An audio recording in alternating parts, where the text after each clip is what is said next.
Oha. Vallahi boğdu koyunu tüh. Çabuk tut. Koyunu kurt kaptı şu anda. Oha. Öldürüyor. Kanka bıçak var mı? Hemen kesiverek la. Bıçak. Telef olmasın. Bıçağı getirsene. Telef olmasın, kesiverelim hocam. Bıçağı çabuk. Nereye gitti la? Kim kesebiliyor lan? Şura gitti. Aman doğru. Gel lan. Bas o yolcasına çek bas. Gel lan gel lan. Besmele çek Rambo. Lan gel. Yolcasına çek bas çabuk bas gidecek. Besmele çek besmele. Bismillahirrahmanirrahim. İyi bas. Lan gel biri tutsun da çeksin ağzına.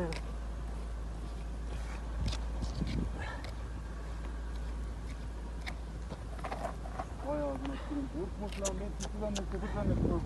Ben köpek zannettim ya. Bekliyor bak bekliyor orada. Bir tanesi de yukarı gitti ama görmedim. Vallahi mı? He. Hacı aman dik.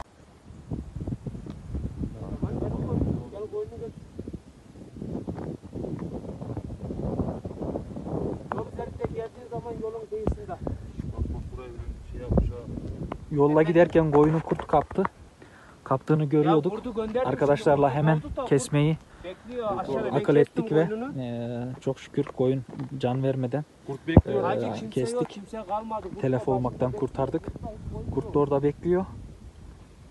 Büyük ihtimalle uzaklaşmamızı ve avına tekrar kavuşmayı bekliyor.